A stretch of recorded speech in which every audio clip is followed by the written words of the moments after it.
दुनिया में सैकड़ों देश हैं, हजारों शहर हैं, लेकिन जब भी कोई बड़ा वित्तीय घोटाला करके भागता है तो उसका रास्ता अक्सर लंदन की तरफ ही क्यों जाता है। आइए आज इसी की पड़ताल करते हैं कि आखिर लंदन कैसे दुनिया भर के वित्तीय भगोड़ों के लिए एक पसंदीदा ठिकाना बन गया। तो सवाल सीधा है, लंदन में ऐसी क्या खास बात है जो इन सबको अपनी ओर खींचती है। देखिए, इसका जवाब आज में नहीं बल्कि इतिहास में छुपा है। एक ऐसे सिस्टम ने जिसे बनाया तो अंग्रेजों ने था, लेकिन आज पूरी दुनिया उसी के इशारों पर नाच रही है। ये कहानी शुरू होती है मॉडर्न बैंकिंग के जन्म से, और ये बात ब्रिटिश साम्राज्य के बनने से भी पुरानी है। इसकी शुरुआत की थी सुनारों ने, जिन्हें हम गोल्डस्मिथ्स भी कहते हैं। उन्होंने एक ऐसा तरीका निकाला जिसने पैसे के लेन देन का पूरा नक्शा ही बदल कर रख दिया। जरा सोचिए, सिस्टम कितना आसान था। लोग अपना सोना सुनारों के पास सुरक्षित रखवाते थे और बदले में उन्हें कागज की एक रसीद मिल जाती थी। धीरे धीरे लोगों ने सोना घर लाने की बजाय इन्हीं रसीदों से सामान खरीदना बेचना शुरू कर दिया। अब यहाँ सुनारों ने एक बहुत ही कमाल की बात नोटिस की कि भाई सारा सोना तो एक साथ कोई निकालने आता ही नहीं। तो उन्होंने सोचा क्यों ना इस पड़े हुए सोने को किसी जरूरतमंद को उधार देकर उस पर ब्याज कमाया जाए। और बस यहीं से जन्म हुआ आज के फाइनेंस की दो सबसे बड़ी चीजों का, एक तो कागज की करेंसी और दूसरा लोन देने का सिस्टम।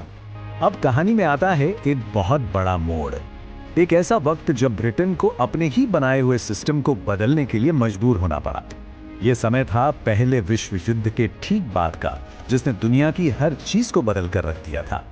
उस जमाने में दुनिया गोल्ड स्टैंडर्ड के नियम पर चलती थी।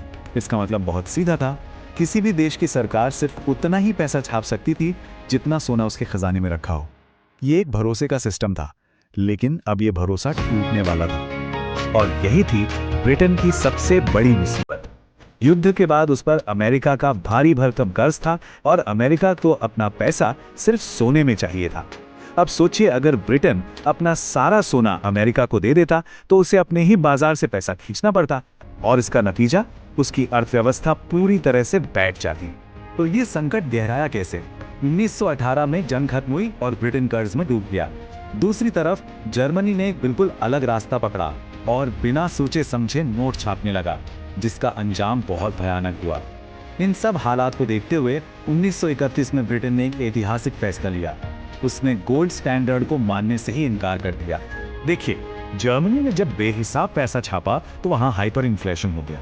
मतलब चीजों के दाम हजारों लाखों गुना बढ़ गए और लोगों का अपनी ही करेंसी से भरोसा ही उठ गया। लेकिन ब्रिटेन ने बहुत होशियारी से काम लिया।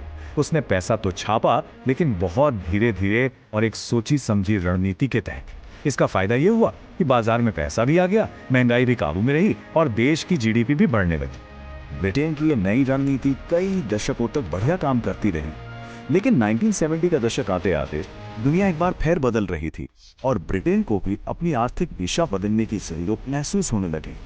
तो सवाल यह था कि ब्रिटेन अब करे तो करे क्या।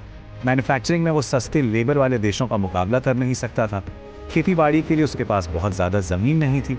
तब जाकर उसे एहसास हुआ कि उसकी सबसे बड़ी ताकत तो वो बैंकिंग सिस्टम है जो उसने खुद दुनिया को सिखाया है। और बस यहीं से लंदन को दुनिया की फाइनेंशियल कैपिटल बनाने का मिशन शुरू हुआ।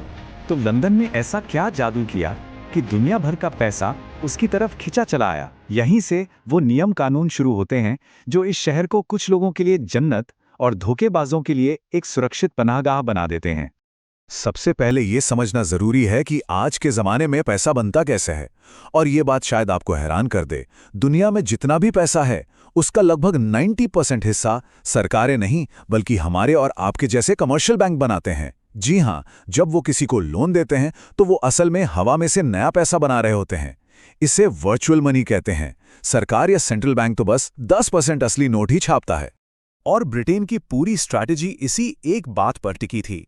जैसा कि ये लाइन बताती है, उनका मकसद था अमीर लोगों और बड़ी बड़ी फाइनेंशियल कंपनियों को लंदन बुलाना और उन्हें बिना ज्यादा रोक टोक के पैसा बनाने की पूरी आज़ादी देना। इस रणनीति को जमीन पर उतारने के लिए कानूनों में बड़े बदलाव किए गए। पहला और सबसे अहम नियम ये बनाया गया, लंदन में पैसों की धोखाधड़ी को अक्सर एक क्रिमिनल केस नहीं बल्कि एक सिविल केस की तरह देखा जाता है।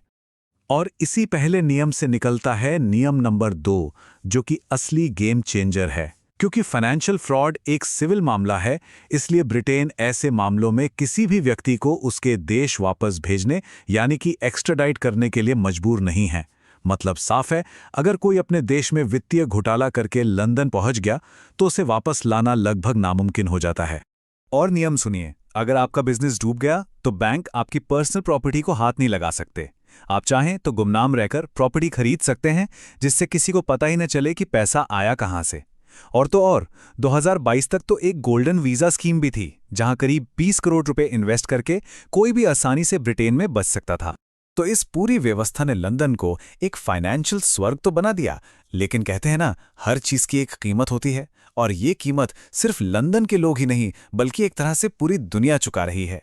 ये जो आंकड़ा है, ये लंदन में एक औसत घर की कीमत है 5 लाख पाउंड से भी ज्यादा, यानी 5 करोड़ रुपए से ऊपर। दुनिया भर से आए इस बेहिसाब पैसे ने वहां के रियल एस्टेट मार्केट में जैसे आग लगा दी है। नतीजा ये हुआ कि आज लंदन में आम लोगों के लिए घर खरीदना एक सपना बन चुका है।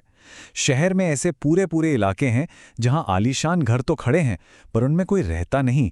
वो सिर्फ एक इन्वेस्टमेंट है, जिन्हें आप घोस्ट प्रॉपर्टीज कहा जाने लगा है। ये एक ऐसा सिस्टम है जो न सिर्फ लंदन को बेतहाशा महंगा बना रहा है, बल्कि एक ऐसे आर्थिक बुलबुले को हवा दे रहा है जो कभी भी फट सकता है।